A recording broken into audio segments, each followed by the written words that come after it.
오늘 말씀해 보면 예수님께서 바닷가에서 씨 뿌리는 비유로 하나님의 나라에 대해서 설교하시고 나서 제자들에게 호수 저쪽으로 건너가자고 말씀하십니다.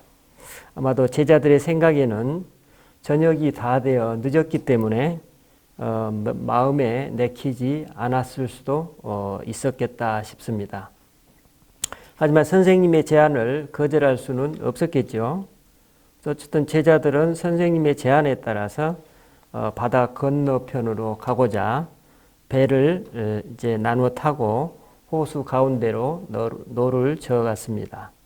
하지만 어두운 바다의 한복판에서 심한 풍랑으로 바다에 갇히게 됩니다. 높은 파도 때문에 물결이 배 안으로 들이쳐서 배 안에 물이 가득 차게 되었습니다.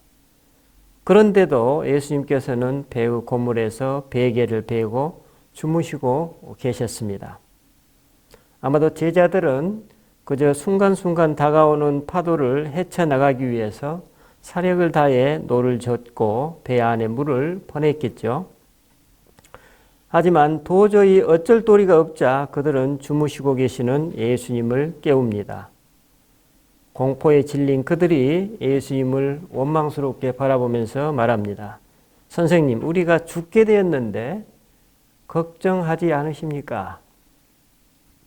그러자 예수님이 깨어서 이제 바람을 꾸짖으시고 호수더러 잠잠해져라, 조용히 하여라 이렇게 명령하셨습니다.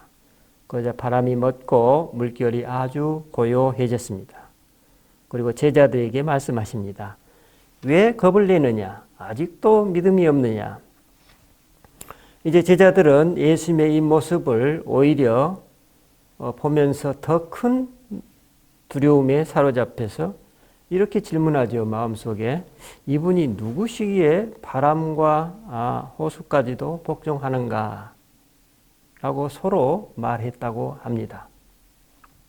저는 이 시간 이 본문을 통해서 우리가 삶의 풍랑, 즉 어두운 시기를 통과할 때 우리는 왜 자꾸만 그 풍랑에 휘둘리게 되는지, 그리고 그 풍랑 사건을 통해서 예수님이 우리에게 말씀하시고자 하는 바, 즉 그 메시지는 무엇인지에 대해서 이 시간 나누고자 합니다.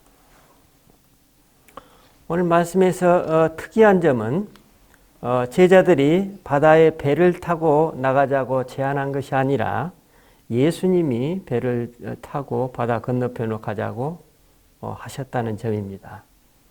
우리는 이따금씩 내가 하나님의 뜻대로 살아가는데 왜 이처럼 힘든 일이 생길까 하고 의문이 들 때가 있습니다. 오늘 말씀의 제자들도 역시 자신들이 원해서 배를 탄 것이 아니라 예수님이 배를 타자고 제안하셨다는 점입니다. 즉 이 말씀은 우리가 인생을 살아가면서 내 뜻이 아닌 하나님의 뜻대로 살아가고 있는데도 이처럼 예기치 않은 큰 풍랑을 만날 수 있다는 점입니다. 아마도 예수님은 이 풍랑 사건을 통해 제자들에게 모종의 뭔가를 가르쳐 주시고 체험시키기를 원하셨던 것 같습니다. 그래서 이 배 안의 제자들은 풍랑이 일어 배가 곧 가라앉게 되자 예수님을 원망하기 시작합니다. 왜냐하면 제자들이 이처럼 목숨이 위태로운 상황에 처해 있는데도 예수님은 아무런 관심도 없으신 듯 고물에서 베개를 베고 주무셨기 때문입니다. 그래서 제자들은 원망 섞인 말투로 선생님, 우리가 죽게 되었는데도 걱정도 되지 않으십니까? 라며 예수님을 깨웁니다. 그러자 예수님은 일어나셔서 바람과 파도에게 명령하십니다. 잠잠하라, 고요하라.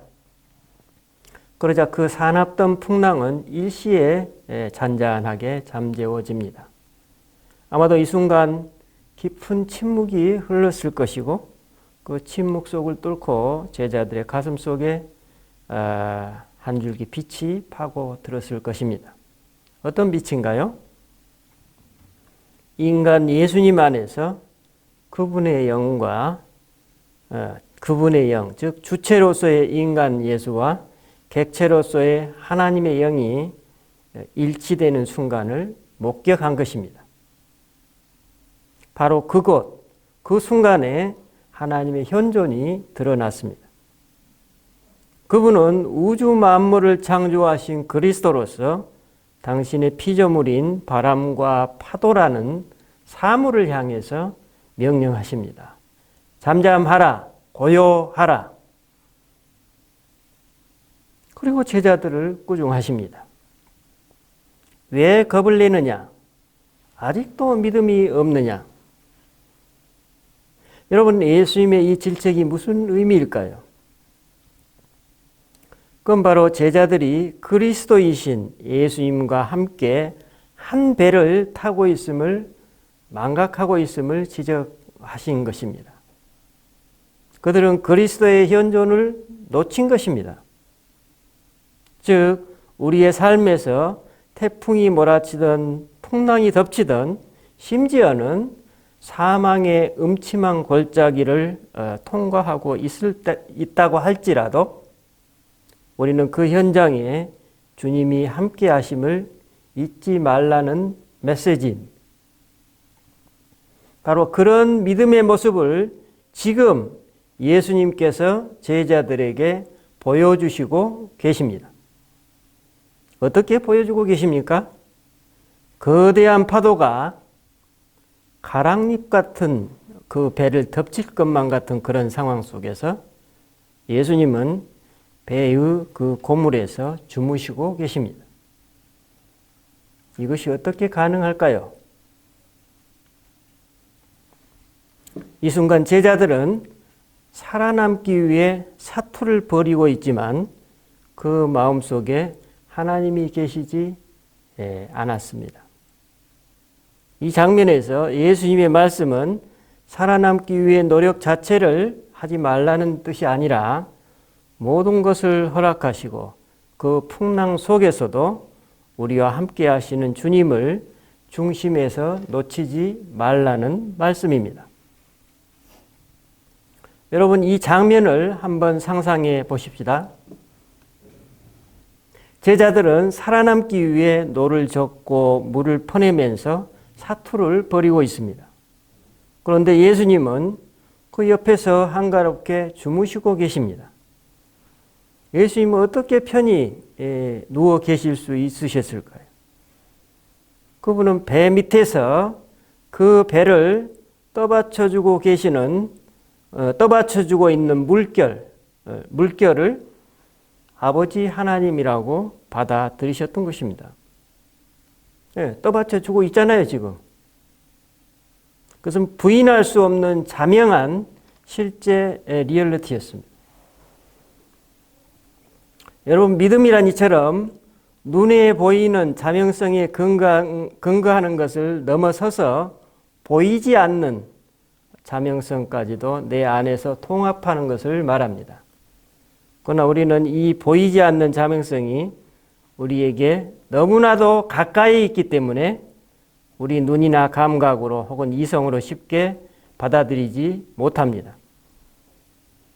우리가 너무나 가까이 있는 것은 볼 수가 없죠. 그러나 예수님에게서 보듯이 믿음은 자명성, 보이는 자명성과 보이지 않는 자명성, 그리고 심지어는 그 너머 어둠의 영역까지 하나로 묶어줍니다.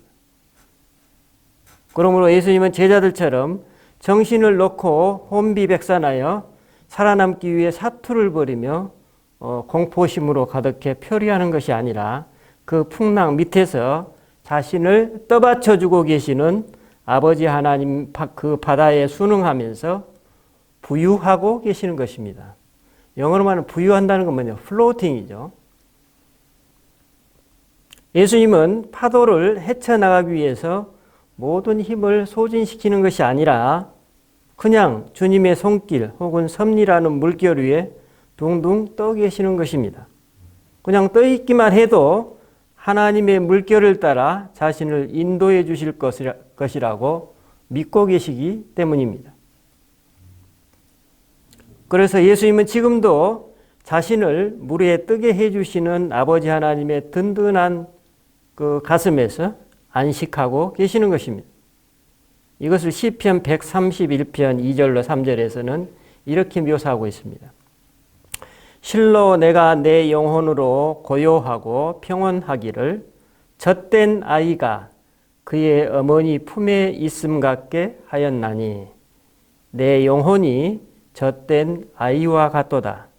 이스라엘아 지금부터 영원까지 여호와를 바랄지어다. 예수님 바로 이것이 믿음이라고 제자들에게 보여주고 계십니다.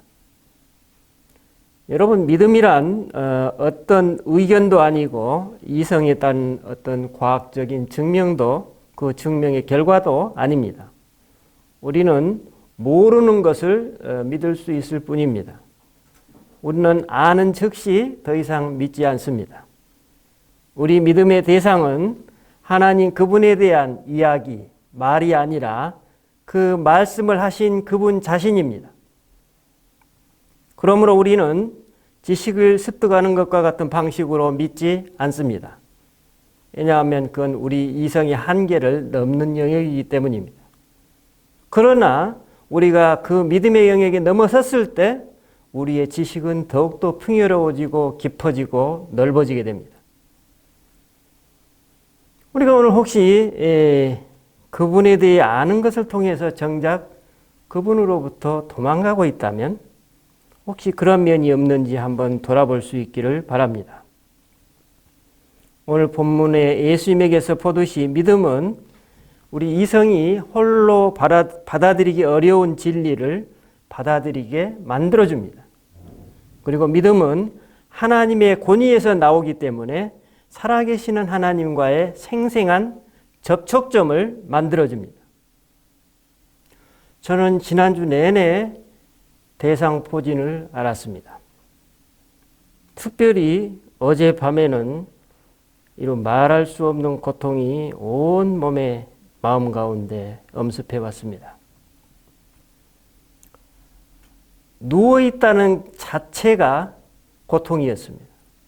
아프면 누워서 쉬어야 되는데 누워있다는 것 자체가 고통이었습니다. 소파에 누워서 앉아있는데 바닥에서 뭔가가 내 몸을 잡아 끄는 것 같아요. 예. 도저히 견딜 수가 없어서 저는 포기해버렸습니다. 그래, 받아들이자. 풍랑에 거슬러 싸울 수는 없었습니다. 마음이 한결 가벼워졌습니다.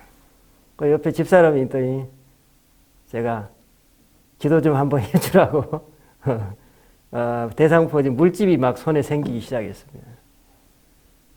그래서 이 물집이 여기서 그치고 말면 집사람의 기도가 유효한 것이고 더 생긴다면 조금 미흡하다. 그렇게 생각했는데 물집이 더 이상 생기지는 않았습니다. 어쨌든 어젯밤에 상당히 깊은 거의 잠을 못 잤던 것 같습니다. 그러나 새벽 5시쯤 되었을 때 온몸이 가벼워졌습니다. 그냥 받아들인 것입니다. 마음이 말끔하고 아주 깨끗해졌습니다. 마치 빛으로 가득 찬 것 같았습니다. 어떻습니까? 제 얼굴은 비록 헬스해졌지만 표정은 매우 깨끗할 것이라고 저는 믿습니다.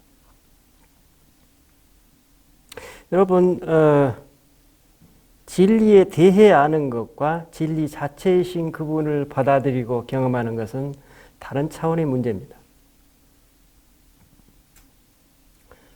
제가 지난주에 신방했던 어느 자매님은 그분도 역시 극심한 무기력증, 전신 무기력증으로 고생하고 있습니다. 그래서 어느 날 그분을 돌보시는 분과 함께 가까운 집 인근에 산책을 하고 있는데 가을 단풍이 너무나 아름다워서 아마 감탄을 했었겠죠. 근데 그것을 옆에서 걸어가고 있는 어떤 분이 보신 모양입니다. 그래서 그분과 이야기할 기회가 있어서 제가 아는 자매님이 그랬다고 그래요. 다음번에 만나 뵈면 제가 지금 경험하고 있는 이 아름다움보다 더 좋은 것을 가르쳐 드릴게요. 그리고 다음번에 만났는데 자기가 가장 그 아름다움보다 더 좋은 소식을 그 사람에게 제안했습니다. 그에게 복음을 제안했는데 그분이 쾌히 받아들이셨다고 합니다. 그런데 그분 역시 어떻습니까? 이따금씩 질문이 올라왔겠죠. 저에게 이런 얘기를 했습니다. 목사님, 제가 지금 제대로 잘 가고 있나요? 그래서 제가 답변했습니다. 자매님, 진실로 건강하게 잘 가고 있습니다. 그래서 그분이 얼굴이 아주 밝아졌습니다. 여러분, 우리가 아무리 어두운 암흑의 길을 걸어간다고 할지라도 그 자매님처럼 하나님의 존재, 이 우주 만물을 섭리하고 계시는 그 하나님을 온전히 받아들인다면 그것은 어떻습니까? 광명한 빛에 살고 있는 것입니다. 단지 그 자신이 그것을 인지하지 못할 따름입니다. 오늘 풍랑을 통해서 예수님이 제자들에게 보여주시는 것은 그 풍랑이라는 흑암의 세계 속에 어떻게 하나님께서 함께 하시는지를 지금 일깨워주고 계시는 것입니다. 여러분, 우리 모두는 예외 없이 이 인생길을 살아가면서 삶의 풍랑을 만나게 되어 있습니다. 특별히 오늘 말씀의 제자들처럼 두려움과 공포가 엄습하고 앞이 캄캄한 어둠의 시기를 맞을 때가 있습니다. 이때 우리가 놓치지 말아야 될 것은 그분이 우리와 지금도 함께 하신다는 사실입니다. 내가 어떤 상황이나 환경에 처한다 할지라도 나니 두려워 말라 말씀하시면서 우리와 함께 하신다는 것입니다. 단지 우리가 귀가 멀고 눈이 멀어서 그걸 보고 듣지 못할 따름입니다. 바로 이 사실을 깨닫고 받아들이는 것이 성도가 받을 은혜입니다. 이것이 바로 성도의 믿음이고 성도의 가장 소중한 특권입니다.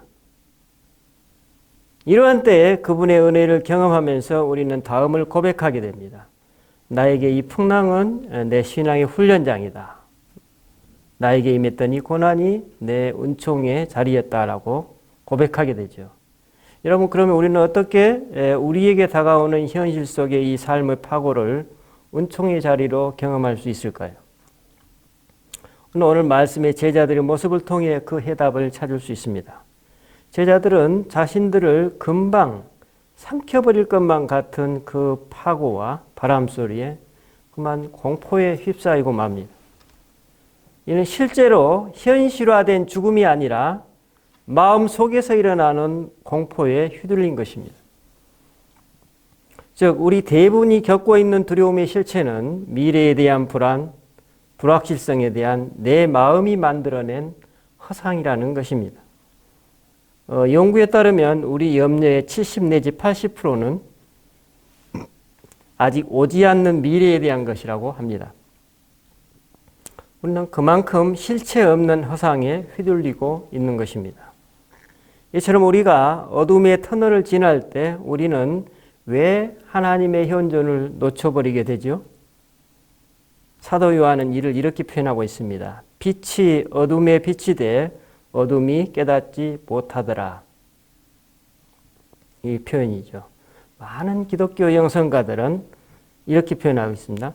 무한한 빛이신 하나님은 당신의 자명성이 너무나도 거대해서 우리의 정신은 그분을 암흑으로밖에 보지 못한다. 이렇게 고백하는 걸 보았습니다. 즉, 우리가 볼 수 있는 것이 우리가 볼 수 있는 것이 하나님일 수도 없고 또 하나님을 우리에게 보여주실 수도 없다면 우리는 하나님을 찾기 위해 볼 수 있는 모든 것을 넘어서서 암흑 속으로 들어가야 한다는 것입니다. 또 우리가 들을 수 있는 것이 그 어느 것도 하나님 그분 자신은 아니기 때문에 침묵 속으로 들어가야 한다는 것입니다. 여러분, 그 방금 본문에서 풍랑이 잔잔해지고 난 다음에 침묵이 무엇이었을까요? 그 고요 속에 드러난 그 상황, 그 순간을 보세요. 이성으로 받아들일 수 없고 경험할 수 없는 그 빛을 그들은 경험했을 것입니다. 오늘 본문에서 예수님 바로 이 부분을 제자들에게 심어주시려고 하셨던 것 같습니다. 제자들로 하여금 믿음의 본질적이고 핵심적인 실제에 접촉하기를 원하셨던 것입니다.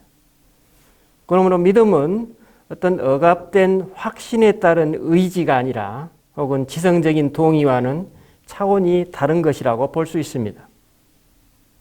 그것은 우리의 이성과 감성을 관통해서 뚫고 우리 안에 들어오는 어떤 빛과 같다고 볼 수 있습니다.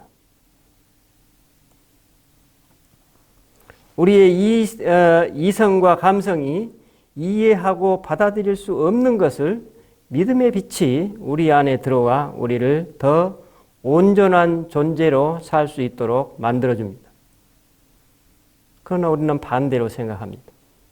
믿을 수 없기 때문에, 받아들일 수 없기 때문에 벗어나려고 합니다. 그러면 우리는 실상 믿음이 커질 때 역설적으로 우리 자신의 무기력한 태도, 무기력에 대한 그 느낌도 점점 커져감을 인정할 수밖에 없습니다. 이처럼 믿음은 우리의 나약성을 뛰어넘게 해주기 때문에 우리에게는 암흑으로 경험됩니다. 믿음이 온전할수록 어쩌면 점점 더 어둠을 경험한다는 역설입니다. 아까 그 자매님이 사례가 되겠습니다.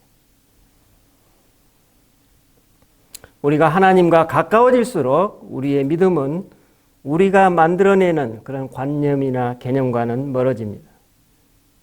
그러므로 오늘 본문의 제자들이 경험하듯이 우리가 경험하는 이 믿음의 확신은 우리의 이런 불확실성과 함께 점점 더 증가하게 됩니다. 역설이죠. 우리의 믿음이 바로 이때 더 온전해진다는 것입니다. 우리 존재가 더 온전하게 바뀐다는 것입니다. 어둠 속에 우리 영혼이 빛이신 그분의 영으로 눈을 뜨이고 또 알 수 없는 불확실성이 알아들을 수 있는 믿음의 실제로 이제 받아들여지게 되고 경험하게 될 것입니다. 예수님 바로 이 점을 염두에 두시고 피곤한 제자들에게 풍랑을 체험케 하셨을 것입니다. 그러면 우리는 어떻게 풍랑이 주는 허상에 휘둘리지 않고 그 파고를 극복할 수 있을까요? 그건 바로 방금 예수님이 보여주신 것처럼 그분께 내 존재와 삶의 주도권을 완전히 넘겨버리는 것입니다. 그것이 근데 우리 인력으로 되지가 않습니다. 이것이 바로 믿음의 열매입니다. 왜 우리가 고통을 겪을 수 있도록 주님께서 허락하시는지 우리는 여기서 생각할 수 있습니다. 왜 우리에게 어둠을 허락하시는지, 그 어둠이 왜 빛인지 주님께서 오늘 본문을 통해서 우리에게 드러내 주십니다. 여러분, 기도는 내 뜻을 하나님께 관철시키는 것이 아니라 내 의지를 내려놓고 하나님의 뜻을 추구하는 것을 말합니다. 물론 우리는 예수님처럼 하나님과 일치하고 그분을 온전히 알 수는 없지만 우리가 하나님을 더 온전히 받아들이고 경험하려면 그분의 현존, 그분의 영을 단순하게 받아들이라는 메시지입니다. 하지만 오늘 말씀에서 풍랑에 예수님을 원망하고 있는 이 제자들은 자신이 좋아하는 틀로 예수님을 믿었습니다. 우리는 대개 내가 추구하는 인생관, 세계관, 신앙관, 하나님관으로 내가 원하는 것을 하나님께 구하곤 합니다. 마치 제자들이 파도와 싸워 이기려 했던 것처럼 그렇습니다. 그들은 자신의 힘으로 파도를 뚫고 돌파하려 한 것입니다. 그러면 우리는 파도에 빠질 수밖에 없다는 결론에 이르게 됩니다. 여러분, 파도를 잘 넘어가려면 어떻게 해야 됩니까? 우리는 그냥 힘을 빼고 그 파도에 내 몸과 마음을 맡기기만 하면 됩니다. 단지 주님이 나를 당신의 손길로 이끌어주고 계심을 믿고 그냥 물 위에 떠 있는 것입니다. 부유하는 것입니다. 그런 극단적인 상황에서는 그런 거죠.